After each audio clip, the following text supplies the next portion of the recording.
Ashama akkam jirtu kabajamtoota daawwattoota keenyatiif dhaggeeffattoota keenya qophii addaa har'atti Profeesar Muhammad Hassan qabadhee dhiyaadheerra. Egaa Profeesar Muhammad Hassan wajjiniin waa'ee hidhamtoota siyaasaa Oromoo akkasumas loogii ayyaanota Oromoon kabaju irratti godhamuu fi aggaammii sirna federaalizimii irratti aggaamamaa jiru bal'inaan kan ilaallu ta'a. Profeesar Muhammad Hassan baga deebitanii nagaan dhuftaniin jedha. Baga nagaan nu eeydan obbo Dajane. Gaariidha gammee Profeesar Muhammad dhiyeenya kanatti abukaatota seeraa hidhamtoota siyaasaa Oromoo keessaa tokko kan ta'ani dubbiseen ture waan isaan dubbatan sana ka'umsa gaafiif deebii keenya kana goona obbo abukaatoniin an haasofsiisee obbo Kadir Bullooti gaafiif deebii sana keessatti kan jedhani biyyattiin kuni beektota yookiin namoota qaalii ta'anii nyaachuudhaan beekamti kun immoo irra deebi'amuun hirra hin jiru madaa biraa fidaa kan jedhu tokko dubbatan isin immoo qorata seenaati egaa mootummoota adda addaas argitani egaa namoota qaalii ta'an irrattis waan gahaa ture waan argitaniif mee yaada kana isin attamitti ilaaltu muuxannoo qabdan irraa maal nutti himtu? Obbo Dajane tun gaafii hedduu bareeddu eega Itoophiyaan ijaaramte amata 140 kana keessatti guyyaa tokko namni aan Oromoofiin dubbadha. Ummanni Oromoo akka ummatatti kabajamuu qaba. Akka ummatatti dantaan isaanii eeggamuu qaba jedhee ka dubbate tokko hin jiraatu. Itoophiyaa keessatti jiraachuus hin danda'u. Beeyta rakkoon itti heddummaatteeti namni rakkuma keessaa lafaa ka'ee if gurmeessee ka barnoota qabuus ka qabeenyallee qabu lafaa ka'anii noo hifannee ba'aa gabrummaa kana galgalaa ganama jala teenyee rakkoon dabarsinu akkuma jeneraal Waaqoo guutuu jedhetti yoo dandeenya hudduun buqqifna gabrummaa yoon kaan ijoolleetti guddifna tan jedhan ijoolleetti guddifnu ammuma kaanee qabsoo goona jedhanii warri lafaa ka'e tokkoon isaaniin hafnee bar fakkisii kennuu hin danda'a. Rakkoo laal elemoo qilxuu nama waa qabaata ture biyya Yemen keessa ture. Seenaa isaa hanqa taateefuun hin beeka. Nama qabeenya qabu kana manni isaa bakka Oromoon itti walgeesse addan keessatti walgeesse mootummaa Itoophiyaatti marihatan jedhanii sossobanii biyya fidanii mana hidhaa keessatti if barsiisanii bar. Mana hidhaa keessatti ol qabanii yogguu garafan achi keessa ture booda gubboon bahee achirraa bahee Somaaliyaa dhaqee achirraa deebi'ee qopheessuu eegale obboleessa kiyya. Yogguu in 1973 yogguu inni Finfinnee dhufe yogguu abaa'oon lafa jalatti walgahii godhan inni keessa ture an yeroo san Haile Sillaasee University barnoota dhaan ture achi tureeti walgahii san keessaa ka'ee dirree dhaqee 1974 qawwee lafaa kaasee bar lafaa kaasee July 1974 keessatti dargiin durun silxaana qabatan Haile Sillaaseen buufne malee isaantu nama kuma Faxnoo Diraash waan jedhaniin ni yaadatta isaanii fi taankii wajji erganii achitti balleessanii bar inni wanni jee ummanni keenya maaliif galgalaa ganama nama gabbaraa maaliif biyya isaa keessatti akka gabratti laalama tanuma qofa jee tanaatu dilii tahee ummanni ifirra lolu haqa isaanirra lolu tana waan jee achi dhaqanii balleessan isa duratti maammoo Mazammir maali Macaatuu Lamaa keessa ture bar nama yang Hayilamaariyaam Gammadaa yaaduma Macaatuu Lamaatu ka burqisiisu laal maammoo Mazammir nama revolutionary ture yeroo san keessatti dammaqinsa qaba Macaatuu Lamaa keessatti jara keenya afaan keenyaan barreessuun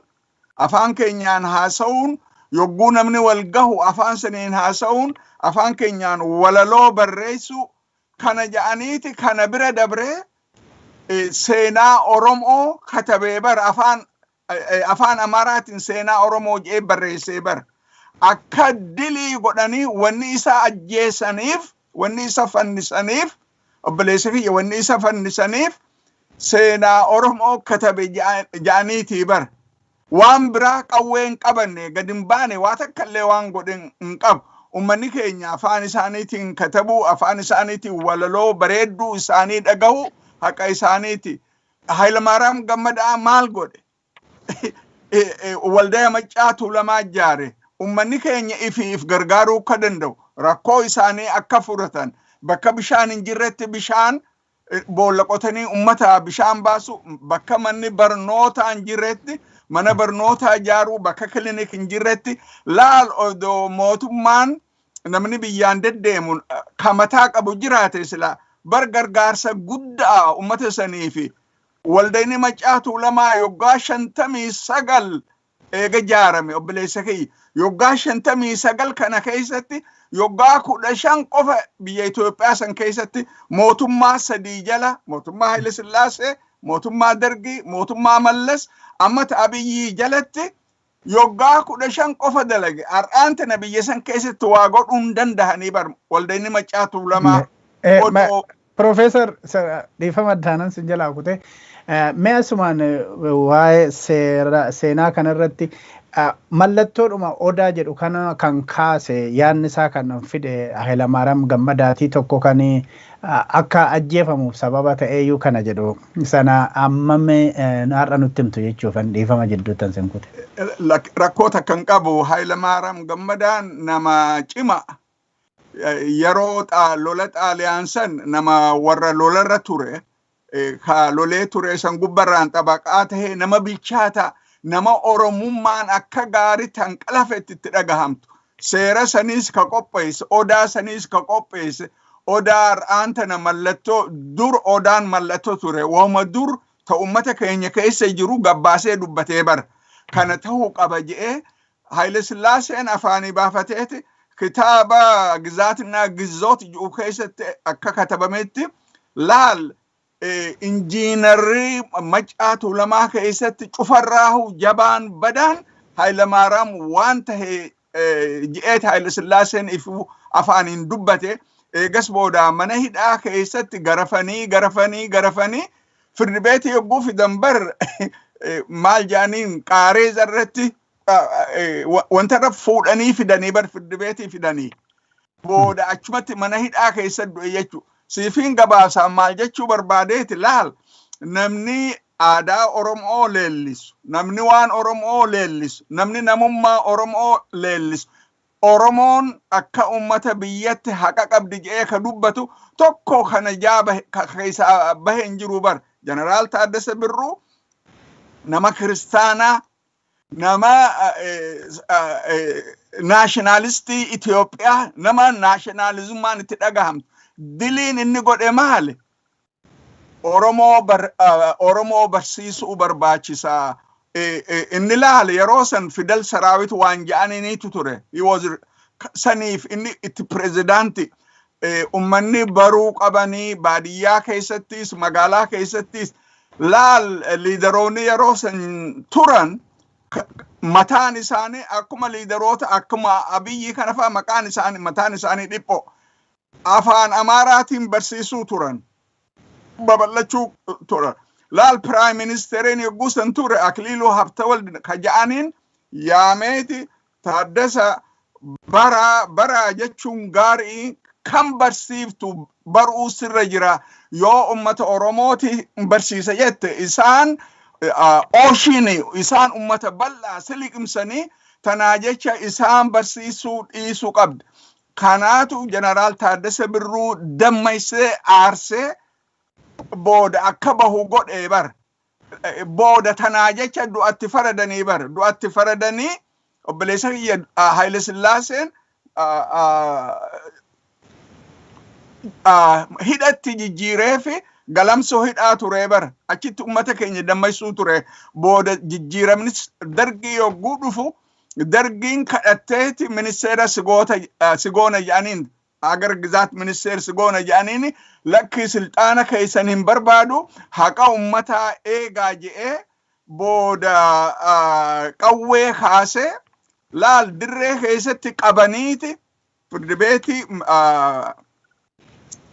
military firdibeet geessanii za'aa sadii keessatti odoo misikiriin takkan jiraatin za'aa sadii keessatti du'atti faradanii biyyuma ajaa'iba nama jayna nama zamana xaaliyaan loluu ture nama mootummaa Haile Sillaasee jaare nama 1960 yogguu Haile Sillaasee garagalchuuf kuudeetaan irra godhame mootummaa isaa kaseef godhe nama sani nama poolisa Itoophiyaa ka jaare ka militarii jaare karaa cufaan mootummaa san jabeessee amata 30 ol nama sarvi godhe sani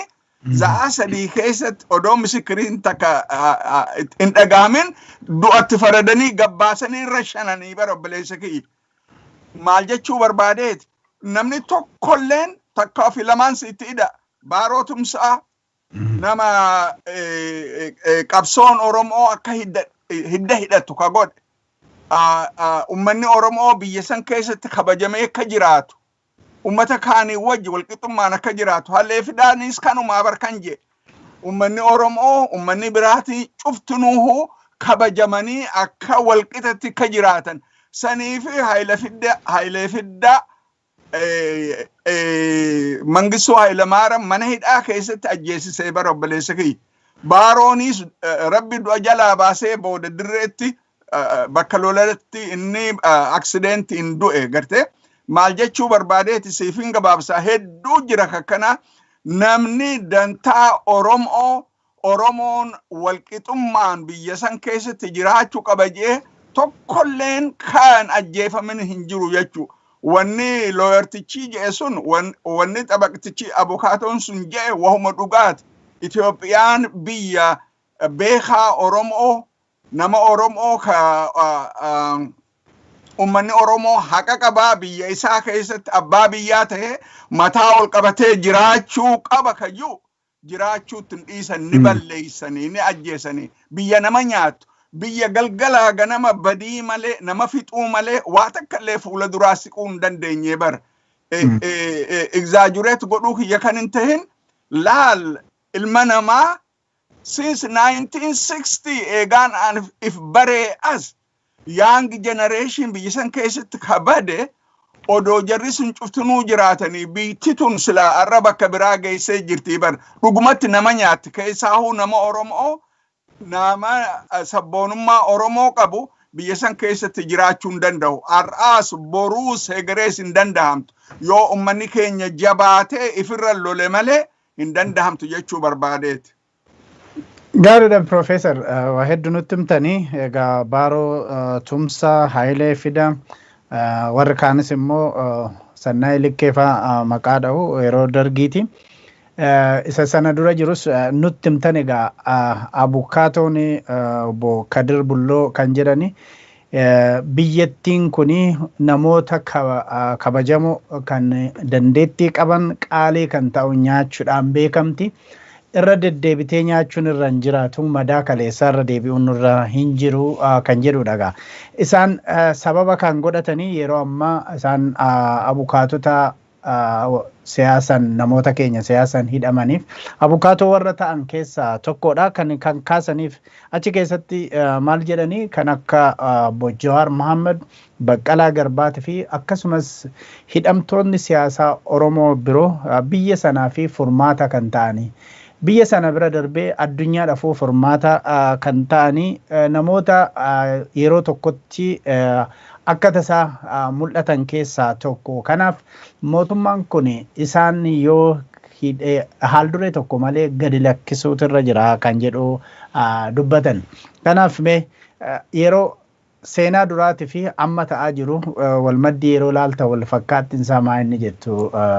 Profeesar mee kana isaa ilaalla. Ittiin deebisaa obbo Dajaneetuun gaafii bareeddu laal seenaa keessatti seenaan deddeebi'eeti mul'ataa jedhan akka tokkotti hin deddeebu ni jijjiirama fuula jijjiiramalee repeat if godha jechuu barbaadeeti. Akkuma amma dura Itoophiyaan nama Oromoo yaadu nama isaanillee bar nama faxina nama waan gaarii yaadu biyya guddifna nama juubar ni nyaatanii ni balleeysanii akkasumatti ar'aan tana liidaroota Oromoo ka Kafaa'oo ka Abaa'oo Jawhar Mahammadis irra guddaan liidaroonni Oromoo ar'aan tana mana hidhaa jiran maaliif hidhan waa takka waan dirree bahee jiru maaliif hidhan Oromiyaa diiguu barbaadan liidaroonni Oromoo politikaa keessatti abadan akkan jiraan yoo biltsiginnaa paartii biltsiginnaa anilleen biltsiginnaan jiru waan isaan afaanii ja'an maleetun paartii zaraafiiti warra zarafaa walif fidde yaadallee hin qaban ideolojii takkallee hin qaban leadershipii hin qaban structure qaban waa takkallee hin qaban maaltu walif fida warra zamana wayyaanee nama keenya fixaa zarafaa gartee dachii ummata keenyaa gurgurachaa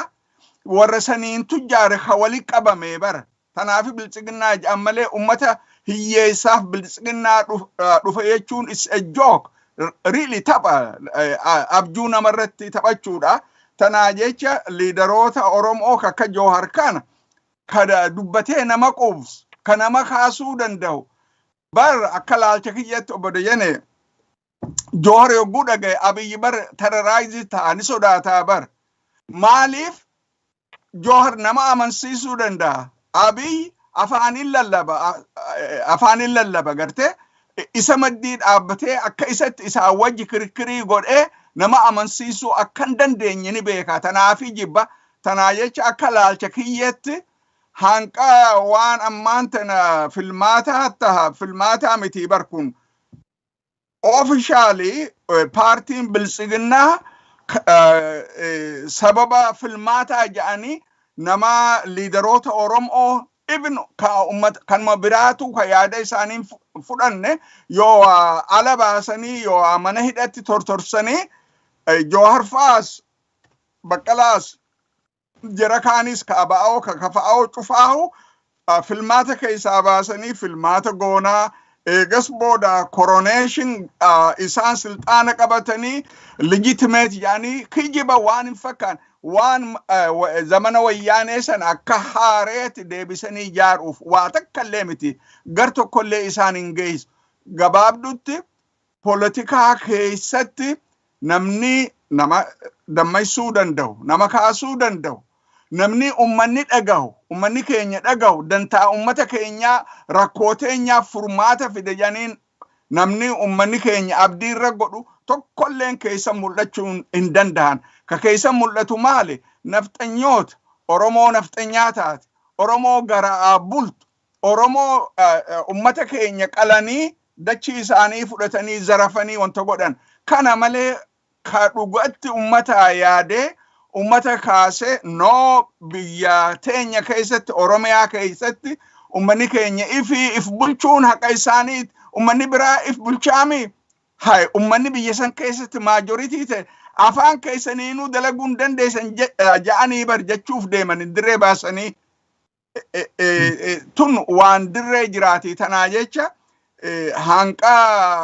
mootummaan tun jirtu biltsiginnaan hanqa jirtutti liidaroonni Oromoo kan mahidhaa jiran hanqa filmaata booda waan taa'in beenu filmaata duratti isaan baasan je'ee daqiiqaa takkallee yaadu dhugumaan sin ja'a waan sammuuti ya keessa jiru maaliif amala jara kanaa waan barree jecha liidaroonni sun yogguu gabbahan ummata well they are leaders ummata keenya keessa deemanii nama dammaysanii filmaata qopheessan yogguu san halku ummanni yoggu takka garagalee isaa maddii dhaabbata tana waan sodaatanii jecha gabbaasan je'ee tullaalcha kiyyaa beek gabbaasan je'ee daqiiqaa takkallee hin amanu yoo baasan ni garraa barnoota ajaa'ibaa arkanna jechuu barbaadeeti ammoo ummanni keenya liidaroota keenya ka hidhame bahuu qaban je'anii ummanni keenya cichanii wanta jechuun dirqama isaaniiti tana gama boodaa siif hin fida obboleessa kiyya. Gaariidha Profeesar Muhammad Hassan. Egaa obbo Kadir Bulloo kan jedhani jarri kuni keessattuu Jawaar Muhammad fa'a warra jijjiiramni kun akka dhufuu fi shoora guddaa taphatanidha. Isaan hiikuni rakkoodhuma biyya sanaatiifuu furmaataa kan jedhudha. Amma yeroo ammaa kana yeroo biyya ollaatii kan akka Sudaan gara Itoophiyaa daangaa irratti lafa fudhattu kanarratti Jawaar Muhammad irra deddeebi'ee kan jedhaa ture. Rakkoo biyya keessaa yoo hiikne malee rakkoon biyya alaatiin nutti aggaamamu kuni hin baay'ataa jedhee dubbataa ture. Kana kaasaa ture. Gara biraatiin nagaan kan bu'u yoo Jawaar qabattee dhuftee jedhanii manguddoonni Harargee tokko yeroo Abiyyi iskoortii maal jedhee dubbate tokkotti.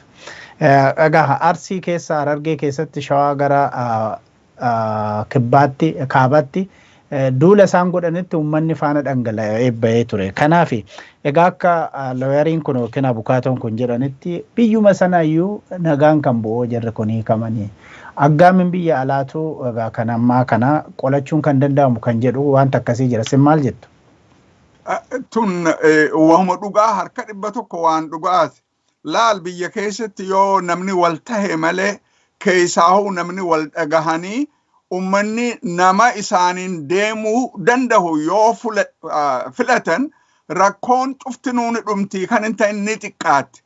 Biyya takka yoo ifi namni wal afaan garagalee galgalaa ganama kan wal nyaatu taate mootummaan kan ummatuma nyaatu taate ta dhuftu cuftinuu umrii tiyya keessatti zamana Haayile Sillaasee nama xiqqoo dammaqe ni bada. Zamana Dargii dirree baasanii fixan. Zamana Wayyaaneetis amma daranuu hammaattee bar. Abiyyi jalatti daranuu hammaatte. Tanaa jecha isaan odoo bahanii biyyalleef gaarii bar. Laal jarri biltsiginnaa warra biyyaa yaaduu miti bar. Akkamitti nuti silxaanarra bullaa, silxaanarra turraa, amata tokko taatus, lama taatus, akka Abiyyi amma yaadutti amata 30 taatus, gartee kadhume miliyoonallee fin'ee silxaanarra jiraachuu. Ilmi namaa silxaana wanni barbaaduuf nama ol guddisuuf, rakkoo biyyaa furuuf, barnoota karaa dhukkubaatiin waa meeqa ummataaf godhuuf silxaana barbaadan malee warri silxaanumaaf ni zarafnaa, ni jeefnaa, waan feene goona jedhanii silxaana barbaadan isaan warra xifaati warra waa balleessu. Basically ideology takkallee hin qaban. Ideologiin isaanii hanqam takka silxaanarra tura, hanqam takka zarafnaa, kana malee wanni biraa hin jiru. Gaafii ta'etti si deebi'uuf warri har'aan tana hidhaa keessa jiran odoo mataa qabaatanii gadhiisanii Oromiyaa keessatti yeroo gabaabaa keessatti nagaa fidan. San qofa kan hin ta'in rakkoo biyya keessa jirtu akka furamtu ilma namaati ka rakkoo uumu, ilma namaati furmaata ka fidu. Namni yogguu wal marihate laal ati na gorsita ansiin gorsa yoo wal dhageenye waanin anen agarre ati agarta, waan ati agarte yogguun an arke eegas booda garaa bal'atanii furmaata arkuu dandahama. Ethiopia keessatti political culture hin jiru. Tanaatum barin spirit of compromise, give and take, waa takkallee waan hin jirtu bara. It is zero sum politics. Nuutu cufaahu qabanne nuutu qabatee wanta taha baduma amma dura taate deebisanii waa barnoota tokko hanqa ammatirraan arkan badii zamana Wayyaanee takka irraan arkanne. Wanni abiifaan biltsiginnaan ammaan tana godhan sanii double triple godhanii baduma san irra deemaa jiran jechuu. Jara kana hidhaa keessatti hambisanii ummanni keenya liidara malee yogguu hafe ummata tokko yoo liidara qabaachuu baatan ummanni gurmaawee lafaan ka'u. Ummanni tokko yoo liidara qabaachuu baate addaan faffaca'a agartee sagalee takkaan Wallaggaa hanqaa Hararitti Wallorraa hanqa Booranatti sagalee takkaan akkuma 2016, 17, 18 lafaa ka'anitti akkasitti lafaa ka'uun hin danda'amtu. Yeroo san OMN fi Joohar qabsoo biyya keessaatii fi biyya alaa ka walitti hidhe laal warra yeroo san OPDO keessa ture kachi information dabarsu kaasii kana namni keenya kaala jiruus kabiyya jiruus walii hidhatee akkas lafaa ka'ee mootummaa jabduu liidaroonni TPLF dhaaban san roraasanii akka kuftu kan godhan saniif har'aan tanaas ummanni keenya yoo liidaroonni kun bahe at least Oromiyaa keessatti stabilitiin argamuu dandeessi nagayni argamuu danda'a furmaata biyyalleef tahuu danda'an jechuu barbaadeeti. Akkuma abokaatoon sun jedhetti liidaroonni tun Oromoo kan mahidhaa jiran kun kachiti tortoran kun kaappaasitii qaban rakkoo biyya keessaa haasawanii ummata biraatiin wajji furuuf biiti nagaya ifiin arkanne biiti nagaya hin qabne biiti galgalaa ganama loluma endless seenaan Itoophiyaa bar nothing seenuma lolaatii bar lolatti badii malee maaltu dhufu lola keessaa distraction malee har'aan tana biyya Tigraay maal kadeemaa jiru genocide mi maaltu keessaa as dhufa maal jeenaan ji badii wasana hin qabne bar warri har'aan tana silxaana irra jiru boru crime against humanity itti gaafatamuu danda'anii bar har'aan tana nama miliyoona 4tu Tigraay keessatti beelaas saaxilaman ja'an yoo namni hedduun dhume addunyaan ammaan tana cal jetti booda calin jettu haalli cuftu nuuni jijjiirama gabaabdutti maal jechuu barbaadeet liidaroonni keenya ka artikuleettaan kun yoo gabbahan mootummaan tunilleen sagalee isaanii yoo dhagees ummata biraatiin wajji haasawanii karaa kamiin nagayni dhufuu danda'a gartee nagaya malee biitii takka gar tokkollee dhaquun dandeessu badii malee waa takka illee hin danda'amtu nama west godhan jechuu barbaadeet obboleessa kiyya manni hidhaa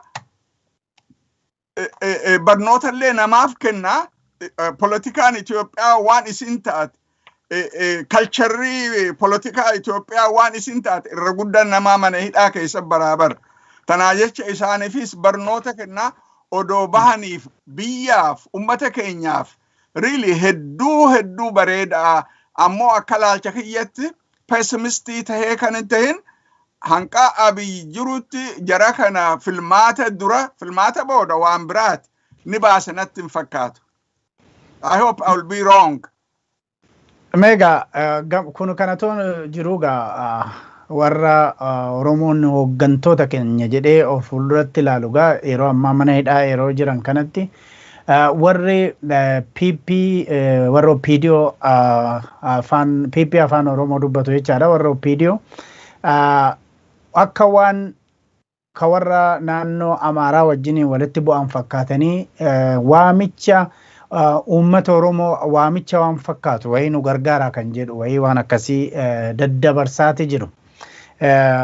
Yeroo ammaa kanatti federaalizimii nuti defend godhaa jedhaniis dubbataa jiru. Mee waan isaan lamaan wal jidduu isaanitti rakkootu uumamee kan jedhu tokko fakkeessaa jiru. Sin akka nama siyaasa biyya sanaa hordofottu maal hubattanii maal jettu? Isaan lachuu jidduutti rakkoon jiraachuu dandeessu waan dirree bahee. Maaliif intana jaaseeta biltsiginnaan biyya Amaaraa abbootii teenyaatu biyya san jaare nuti biyya san liid godhuu qabna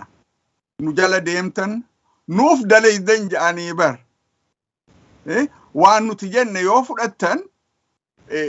yoo nu hojjettan nu jala deemtan afaanii baafatanii akkana ja'anii bar tuffii wasana hin qabne Abiyyilleef qabanii bar ka gubbarra jiru kun maal janiin galabaano gatiin qabu waa takka illee gatiin qabu waan isaan ja'an hanqaammatti wama isaan ja'anii kan hojjarra oolchu Acaaluu ajjeese yogguu ja'anii ni ajjeeseef Joohar hid Baqqalaa hid ni hidheefiifimi waan dirree jiraate yogguu namni keenya galgalaa ganama ajjeefamu Abiy takkaa guyyaa tokko gabbahee dubbatee beeka namni isaanii yogguu du'e hoo kajilbiifatee boohuu isaami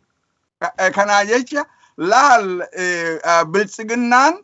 baalaansiin biltsiginnaa Oromiyaatii fi ka biyya Amaaraa hedduu adda ajandaan akka laalcha kiyyatti kun laalcha kiyya har'aan tana mootummaan federaala wanni jedhaniin hin jirtu soba sun kutte kalee ayyaanaa tureemi biyya keessatti akkas tureemi heddulleen agarree xiqqoof Facebook irratti kaniin arg magaalaa Jimmaa keessatti magaalaa Finfinnee Bahar Dar Gondar keessatti nama kuma meeqa kabahe alaabaa isaan bahaniin garte alaabaa dur ta zamana Haile Sillaasee alaabaa zamana Minilik alaabaan sun maal nama garsiifte obboleessa kiyya maal san diida duuba jiru cabinsa ummata keenya alaabaan sun bar ummanni keenya cab'eeti alaabaan sun dhaabbatte obboleessa kiyya badii ummata keenya ummanni keenya diigamee humniti Oromoo cabxee Oromummaan baddee eegas booda eega mootummaan Minilik ummata keenya cabse booda waan Oromoo ja'an aadaan Oromoo takkalleen cuftinu dhorkamte in the 1960 keessa dingata warri Macaa Tuulamaa ijoolleen university bartu individually adda qabsoo eegalanii booda ka haareetti eegalan malee bar aadaa ummata keenyaa namummaa ummata keenyaa afaan keenya balleessuuf muratanii lafaa ka'anii beeyta waan dirree jiraati maal jechuu barbaadeet laal biltsiginnaan rakkoon isaan jirduu akka jirtu tolcheetiin shak maaliif biltsiginnaan Bahar Dar jirtu nuti biyyaan deemu qabna isin nu jala deemu waan nuti jenne fudhattanii nu jala deemu maal jeenaanji yoo isaan jajjabeessanii wanta godhan biltsiginnaan Oromoo OPDOtun nafxanya yaanni isaanii yaada nafxanyaati dhiigaan Oromoo ta'uu danda'an yaanni isaanii san waan ta'e jecha warra garaa jiraatu warra namummaan isaanii keessatti duute warra amantii ifirratti hin qabne warra amantii ummata keenya irratti hin qabne warra dantaa ummata keenyaatiif hin qabne tanaa jecha choisin isaanii isaan jalaggalanii akkuma zamana wayyaanee akka harreetti fe'amanii yaanitti har'aan tana deebi'anii biltsiginnaa Bahar Daariif akka harreetti fe'amanii taatu malee rakkoo biraa amma ummata Oromootiif sirna federaalizim nuutu eegaa sun kijiba qaama qullaa deemu maaliif intana ja'a seeta sirna federalizim guyyaa dura dubbatu Abiyyi sirni kun diigamu qaba jee afaanii baafatee tarameeqa deddeebisee je'ee bar waan dirree bahe qabsoon in fact yaannummaan biltsiginnaatu sirna federalizim diigurratti dhaabbataa bar maaliif intana ja'a seeta sirni federalizim biyya san keessatti ummanni ifiin if bulchaa afaan isaaniitiin aadaa isaaniitiin afaan isaanii aadaa seenaa isaanii guddisuun haqa isaaniiti kanatti amanama kanaat ture ammaan tana biltsiginnaa keessatti afaan tokko qof aadaa tokko qof namummaa tokko qof bar Oromoo jechuun dandeessu san keessatti tanaatu konfliktii fidaa obboleessa kiyya eenyuun mooha odoo ummata keenya qabaatanii ummata keenyaan mooha ammoo kijiba dantaa Oromoo hin qaban isaan akka namallee karaa Ameerikaa kana erganii diaasporaa kana akka numaddii dhaabbatan ja'anii akka ergan qubaan qaba obboleessa kiyya kaampeenii jira ummanni keenya kana fudhata OPDO kaleeta ummata keenya amata 27 fixaa turte ta eegaa Abiyyi silxaana rabbe hanqa ammat waan dur takkaa taheen beene nama ajjeesanii manaa wajji gubu nama ajjeesanii daggala keessa darbu nama ajjeesanii mataa irraa muranii harka miila irraa this is inhuman waan badii kanaa nama du'ee gubbarratti godhuun har'a malee ni jirti gartee kanaatu har'a deebi'ee sirna federalizim leellifnaa dantaa ummata keenyaa tun soba waan gizeen bitatan beezikaalee tun soba hin dalaydu an akka laalcha kiyyatti rabbiin itti haa jabeessu diddaa biltsiginnaa lameen jidduu jirtu san keessaa wanni gaariin ummata keenyaa bahuu dandeessa akka rakkoon jirtu shakkiin qabu evidensii qaba waan dirree jiru waan arkameemi kalee Bahar Dar dhaqanii turan jedhaniimi yoo kan dhageessu taate achitti walgahillee dhoorkanii baru warra ergamee warra biltsiginnaa OPDO achi dhaqe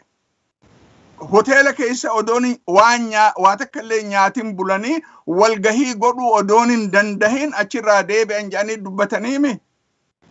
Eda hirriiba irraa kaaseeti namni na bilbilee tana natti hime obboleessa kiyya. Anilleen gurra kiyyaan hin dhageenye gizee hedduu waanin gurraan dhagahe madda dhugarraa taniin dhagaheen dubbadha. Tana namaatu eda 12 booda bilbilee tana natti hime.